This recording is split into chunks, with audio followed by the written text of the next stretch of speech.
Louange à Allah. Nous le louons, implorons son aide, son pardon et sa protection contre le mal de nos âmes et les conséquences de nos œuvres. Nul ne peut égarer celui qu'Allah guide et nul ne peut guider celui qu'Allah égare. Je témoigne que nul n'est digne d'être adoré en dehors d'Allah, il est unique et n'a pas d'associé. Et je témoigne que Mohammed est son serviteur et son messager. Qu'Allah le couvre de ses éloges, lui, ses proches et ses compagnons, et leur accorde le salut. Ceci dit, faites preuve de piété véridique envers Allah, chers serviteurs d'Allah, car la piété illumine la clairvoyance et c'est par elle que vivent les cœurs et les âmes. Chers musulmans, Allah a choisi pour ses serviteurs une religion qu'ils doivent pratiquer et leur a envoyé des messagers pour leur transmettre cette religion. Les savants sont unanimes. Protéger la religion est la plus importante des 5 grandes nécessités et prévaut donc sur la protection de la vie, de la raison, de l'honneur et des biens. Dans les communautés précédentes, la mission de préserver la religion était confiée aux prophètes et à ceux qui les avaient suivis. Dans la traduction du sens des versets, il est dit « Nous avons révélé la Torah qui renferme une bonne direction et une lumière. Ce fut d'après ce livre que les prophètes soumis à la volonté d'Allah rendaient justice aux Juifs, de même que les rabbins et les docteurs de la loi qui jugeaient conformément aux Écritures qui leur furent confiées et dont ils furent longtemps les gardiens. Après leur mort, leur religion fut falsifiée et modifiée. Quant à cette religion, quant à cette communauté, Allah a promis de protéger les fondements de sa religion. Dans la traduction du sens des versets, il est dit « C'est nous, en vérité, qui avons révélé le Coran et c'est nous qui veillons à son intégrité. » Cela implique la préservation des mots du noble Coran, ainsi que la préservation de ses sens et la préservation de la sunna qui l'explique. Pour protéger cette religion qu'il a promis de faire perdurer jusqu'au jour dernier, Allah a choisi les plus nobles de ses créatures. Par cela, il les honora et fit de leur travail pour protéger la religion leur plus grand mérite et leur plus noble vertu. Il élut Jibril pour être l'intermédiaire qui transmet la religion. Celui-ci protégea la parole de son Seigneur, que son Seigneur lui a communiqué et la descendit auprès de notre prophète sallallahu alayhi wa sallam. Jibril enseignait ensuite le Coran au prophète sallallahu alayhi wa sallam tous les ans et lui récita deux fois de suite l'année de sa mort. Et il lui transmit la parole d'Allah Azza wa Jal de la manière la plus fidèle et la plus parfaite. Dans la traduction du sens des versets, il est dit « Le Coran est une révélation du Seigneur de la création que l'esprit faible a fait que l'esprit fidèle a fait descendre de tout cœur dans ton cœur afin que tu sois de ceux qui avertissent. Les autres anges aussi ont un rôle important dans la préservation de la religion. Certains d'entre eux gardent les cieux afin d'empêcher les démons d'intercepter ce qui est révélé. D'autres descendirent pour accompagner d'importants versets lorsqu'ils étaient révélés au prophète sallallahu alayhi wa sallam. D'autres encore descendirent pour combattre aux côtés du prophète sallallahu alayhi wa sallam dans plusieurs batailles pour protéger la religion. Les prophètes, alayhimus salam, ont protégé la religion comme Allah leur a ordonné. Ils ont pour cela subi ce que nul autre ne pouvait supporter. Certains d'entre eux subirent l'oppression, d'autres furent chassés de leur pays, d'autres encore ne trouvèrent personne pour accepter leur message. Certains furent même tués. Dans la traduction du sens des versets, il est dit « Supporte patiemment le tort qui t'est fait, à l'exemple des messagers pleins de résolution qui t'ont précédé. » Notre prophète Mohammed sallallahu alayhi wa sallam était extrêmement soucieux de protéger et de préserver ce qu'Allah lui a révélé. Par peur d'oublier, il devançait Jibril en lisant le Coran lorsque celui-ci lui enseignait. Allah lui garantit alors de lui faciliter sa mémorisation. Dans la traduction du sens des versets, il est dit « Ne répète pas avec empressement le Coran qui t'est révélé avant que sa récitation ne soit terminée. C'est à nous qu'il revient de le fixer dans ta mémoire et de te le faire réciter. Lorsque nous te le lisons, contente-toi donc d'en suivre la récitation. C'est ensuite à nous qu'il appartiendra d'en donner l'explication. » Il subit pour protéger la religion et la transmettre à sa communauté les pires injustices. On l'accusa d'être un menteur ou un devin. On l'accusa d'être fou et on porta atteinte à son honneur. Il fut chassé de son pays et ensorcelé. Ses ennemis s'unirent contre lui et il fut combattu par son peuple. Il fut blessé à la tête. On cassa l'une de ses incisives. Ses compagnons furent tués devant lui. Le prophète sallallahu alayhi wa sallam ordonnait à ses compagnons de mémoriser le Coran et de le réviser. Il autorisa de l'écrire et d'écrire sa sunna. Il leur ordonna de transmettre cela et dit: transmettez de ma part ne serait-ce qu'un verset. Ce hadith est rapporté par Al-Bukhari. Les compagnons ont eux aussi œuvré de manière inégalable pour protéger la religion. Ils ont transcrit le Coran sur du cuir, sur des os et sur des pierres. Saïd ibn Jubayr rahimahullah a dit: je n'ai cessé d'écrire ce que disait Ibn Abbas sur ma feuille, sur la feuille que je possédais, jusqu'à ce qu'elle soit pleine. J'ai ensuite dû écrire sur ma semelle et sur ma main. Ils l'ont transmis fidèlement à ceux qui leur ont succédé. Ils ont aussi transmis sa sunna, la sunna du prophète sallallahu alayhi wa sallam, de façon très minutieuse et avec dévotion pour la communauté.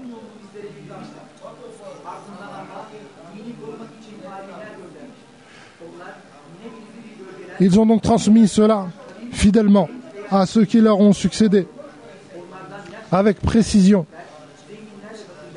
Cheikh al-Islam Taymiyyah rahimahullah a dit: tout bien dont profitent les musulmans aujourd'hui, comme la foi, l'islam, le Coran, le savoir, les connaissances, les adorations, ainsi que leur entrée au paradis, en évitant l'enfer, tout cela n'a pu être obtenu que par la bénédiction des actes accomplis par les compagnons qui ont transmis la religion. Allah ensuite suscita des savants pour protéger la religion. Ils étaient de pays et de peuples, de genres et de couleurs différents. Il y avait parmi eux des jeunes et d'autres plus âgés, des pauvres et des riches, des dignitaires et des personnes du peuple. Certains étaient en bonne santé et d'autres étaient aveugles, boiteux ou sourds. Ils ont écrit, mémorisé et voyagé. Ont patienté devant la peur, la faim et les injustices. Et ils ont donné de leur vie, de leur temps, de manière à réaliser et à personnifier la promesse qu'Allah Ta'ala avait faite de préserver cette religion. Chaque catégorie de savants a approfondi son domaine de prédilection. La plupart d'entre eux réunissaient différentes disciplines, ajoutant à cela des disciplines de la science mondaine utiles aux créatures. Les savants du Coran et du Tafsir ont répertorié les mots et les lettres du Coran. Ils ont expliqué le sens de chaque parole lorsqu'elle est seule ou ajoutée à une autre. Ils ont répertorié les règles de sa lecture et les versets qui se ressemblent. Ils ont transcrit les différentes manières de le réciter, ainsi que les paroles nécessaires ainsi que les règles nécessaires pour sa récitation et pour le psalmodier. Ils ont expliqué le vocabulaire du Coran et ont déduit les règles de celui-ci. Ils ont détaillé les moments et les lieux où chaque verset avait été révélé, ainsi que le fait qu'elles aient été révélées en voyage ou dans un moment de résidence, pendant l'été ou l'hiver, la nuit ou le jour, sur une monture ou sur terre ou sur un tapis. Ils ont détaillé les causes de la révélation, les personnes liées à celle-ci. Ils ont expliqué les moments où il faut s'arrêter, où il faut arrêter la lecture ou la reprendre. Ils ont expliqué les mérites du Coran, les bonnes manières à observer pendant sa lecture, son apprentissage et son enseignement. Ils ont écrit tous les sujets, petits ou grands, qui assurent la pérennité du Coran et la préservation de ses mots et de ses sens. Ali ibn Ubayd rahimahullah a dit: Mohammed ibn Jarir mit 40 ans à écrire son tafsir. Les savants et vérificateurs de la science du hadith se sont consacrés à la science de la transmission et ont parcouru tous les pays. Ils firent preuve de patience face à l'amertume de l'exil et à la dureté de la pauvreté. L'imam Ahmed a fait 2 fois le tour du monde pour réunir les hadiths de son musnad. Ils ont appris les paroles du prophète sallallahu alayhi wa sallam ainsi que ses actes et ce qu'il a approuvé. Ils ont répertorié les mots qui composent les hadiths et leurs différentes versions, les divergences ou convergences des rapporteurs et les ajouts qui ont pu échapper aux autres. Dans la sunna du prophète sallallahu alayhi wa sallam, rien ne leur a échappé. Pas une parole, pas un événement, pas une information, pas un récit, pas une description, ni rien d'autre. Abu Hatim al-Razi, rahimahullah. Abu Hatim al-Razi a dit: lorsque je suis parti pour acquérir la science du hadith, j'ai compté mes pas pendant 7 ans et j'avais marché plus de 1000 farsakh, c'est-à-dire plus de 8000 kilomètres. J'ai arrêté de compter lorsque j'ai atteint les 1000 farsakh. Rien de la sunna du prophète sallallahu alayhi wa sallam et de ses enseignements ne leur a donc échappé. Ils ont regroupé les hadiths et les ont classés. Et les ont classés dans des ouvrages comme les recueils authentiques, les musnad, les mu'jam et les musannafat. Ils les ont sélectionnés parmi des milliers de hadiths. Le premier à avoir accompli cela est l'imam al-Bukhari qui a dit de son livre: j'ai écrit mon livre le Sahih en 16 ans et j'ai choisi ces hadiths parmi 600 000 autres hadiths et j'en ai fait un argument entre moi et Allah. An-Nawawi, rahimahullah, dit à ce sujet: les savants sont unanimes pour dire que le livre le plus authentique après le Coran sont les recueils de Bukhari et de Muslim. Les savants de la Sunna ont expliqué l'essence des paroles du prophète sallallahu alayhi wa sallam, ont éclairci ce qui devait l'être, signalé les erreurs de transcription commises par les rapporteurs. Ils étaient les gardiens de la Sunna, repoussant les mensonges et les falsifications. Aucune fausse parole, ne serait-ce qu'une seule lettre, ne pouvait leur échapper.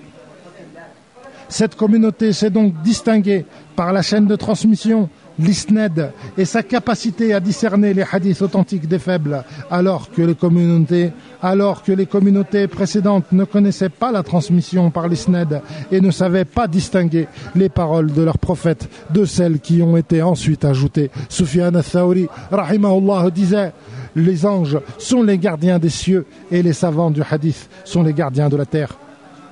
Les savants de la croyance ont eux aussi exposé les questions de dogme, les ont démontrées, ont réuni les textes sur lesquels elles s'appuient et les ont exposés aux gens. Ils leur ont inculqué l'unicité d'Allah dans sa seigneurie ainsi que les noms et les attributs et leur ont expliqué que l'unicité dans l'adoration découle de cela. Ils ont réfuté les arguments fallacieux des trompeurs en s'appuyant sur les textes et la raison. Les savants de la jurisprudence ont eux aussi, par leur grande intelligence, ouvert la voie de la déduction des règles à partir du Coran et de la Sunna. Ils ont instauré des règles pour le fiqh, ainsi que des principes qui sont un outil pour déduire les jugements à partir des textes et les références de la compréhension juste. Ils ont énuméré les jugements des œuvres des êtres responsables et les ont grandement détaillés afin de pouvoir facilement les trouver.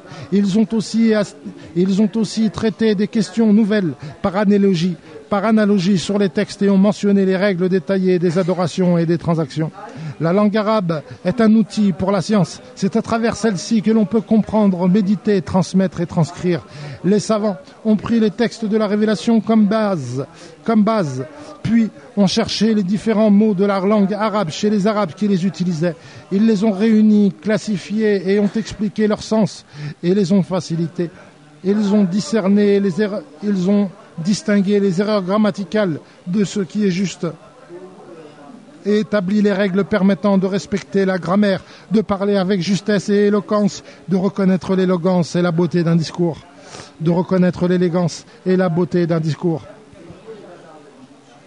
L'histoire est le registre des califes et ce qui désigne les règles par lesquelles Allah régit ses créatures. Ce qu'elle contient de plus noble est la vie de notre prophète sallallahu alayhi wa sallam.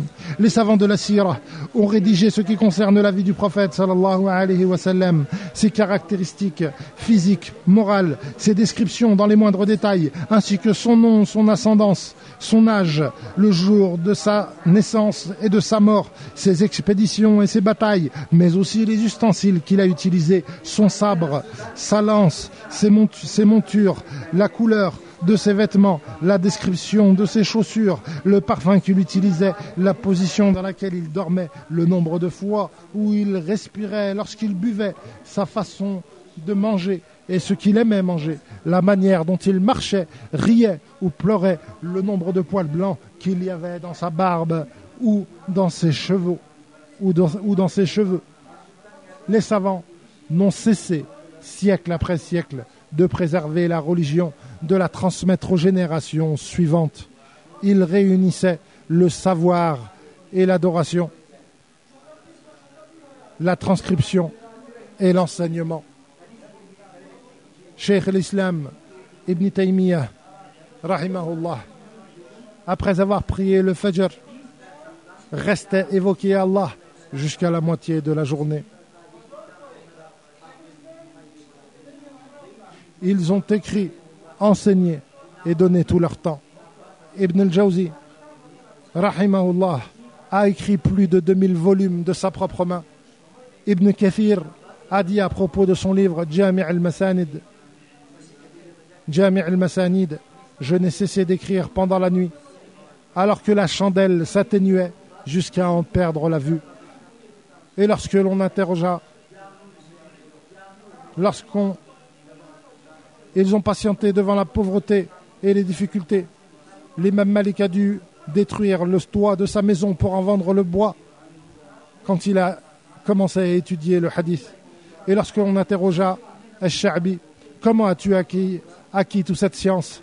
Il répondit, en voyageant à travers les contrées et en patientant fermement comme un rocher. Celui qui lit leur biographie pourrait croire que leurs vies sont imaginaires ou que ce qui est mentionné est exagéré, mais ce n'est pourtant que la stricte réalité de ces grands savants. Et la parole du prophète sallallahu alayhi wa sallam s'est alors réalisée. Cette religion parviendra aussi loin que le coucher et le lever du soleil, et la religion entrera dans toutes les villes et les campagnes. Ce hadith est rapporté par Ahmed. Ceci dit, chers musulmans, Allah nous a comblés en préservant l'islam pendant de longs siècles. Il nous est parvenu intact, comme s'il venait d'être révélé. Et il restera ainsi jusqu'à l'arrivée du jour dernier. Aucune pratique de notre religion n'a été falsifiée. Pas une lettre du Coran n'est manquante. Pas un texte de la Sunna ne s'est perdu, malgré les années, les bouleversements, les guerres, la pauvreté, la faim, les divisions, les divergences, les attaques contre la religion et l'insolence, et les moqueries envers ses lois. Le croyant fait tout ce qui est en son pouvoir pour participer à préserver la religion et la transmettre en l'étudiant, en encourageant l'apprentissage et en inculquant à ses enfants l'amour de cette religion et l'envie de la protéger, de l'apprendre, de l'enseigner et d'imiter les premières générations de notre communauté. Et celui qui suit les premiers savants de notre communauté obtiendra grandeur et grand bien.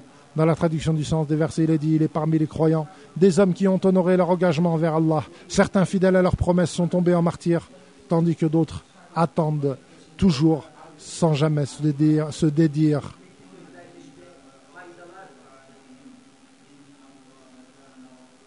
Qu'Allah bénisse pour vous et moi le noble Coran et qu'il me rende utile les sages rappels et nobles versets qu'il renferme. Je prononce ces paroles et implore le pardon d'Allah pour moi, pour vous et pour tous les musulmans. Pour chaque péché, implorez donc son pardon.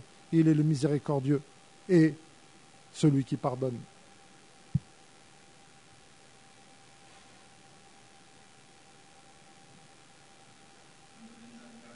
Louange Allah pour sa bonté.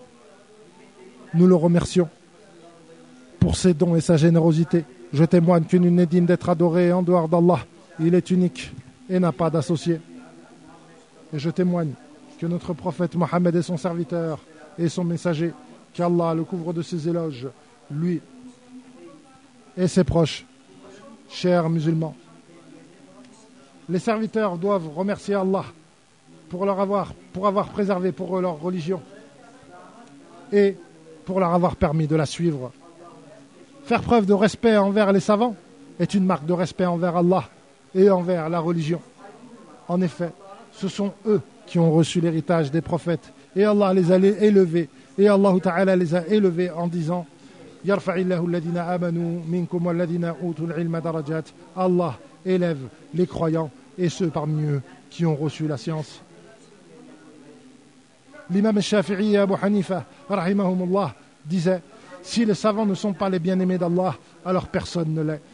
Les gens de la Sunna croient, comme le mentionne At-Tahawi, que les savants des premières générations et ceux qui les ont suivis parmi les savants du hadith et du fiqh ne doivent être mentionnés qu'avec des propos élogieux. Celui qui dit du mal d'eux, ce sera certes égaré. Puis sachez qu'Allah vous a ordonné de l'invoquer pour qu'il couvre son prophète de ses éloges. Dans la traduction du sens des versets, il est dit Allah et ses anges font les éloges du prophète. Ô vous qui avez cru, implorez Allah de faire ses éloges et de le couvrir de son salut. Seigneur, couvre notre prophète de tes éloges et de tes bénédictions et accorde ta satisfaction à ses successeurs bien guidés qui ont jugé en toute justice et régné avec bonté. Abu Bakr, Omar, Uthman, Ali ainsi que tous les autres compagnons et accorde-nous aussi à nous cela et ta satisfaction par ta bonté et ta générosité. Seigneur, fais triompher l'islam et les musulmans. Seigneur, fais de ce pays un pays prospère et stable. Seigneur, améliore la situation des musulmans dans chaque endroit. Seigneur, nul n'est digne d'être adoré en dehors de toi. Tu es le riche et nous sommes démunis. Fais descendre sur nous la pluie et ne nous laisse pas désespérer. Seigneur, fais descendre sur nous la pluie et ne nous laisse pas désespérer. Seigneur, fais descendre sur nous la pluie et ne nous laisse pas désespérer. Seigneur, nous avons été injustes envers nos propres personnes et si tu ne nous pardonnes pas et ne nous couvres pas de ta miséricorde, nous ferons certes partie des perdants. Seigneur, aide et guide notre gouverneur pour qu'il accomplisse ce que tu aimes et agrée et rends-le utile, lui et son adjoint, pour la communauté et pour les musulmans. Serviteur d'Allah, Allah ordonne la bonté et la justice et il vous interdit les injustices et les perversions. Évoquez Allah, il vous évoquera. Remerciez-le pour ses bienfaits, il les augmentera pour vous. Et sachez que le fait d'évoquer Allah est la plus grande des choses et qu'Allah sait ce que vous faites.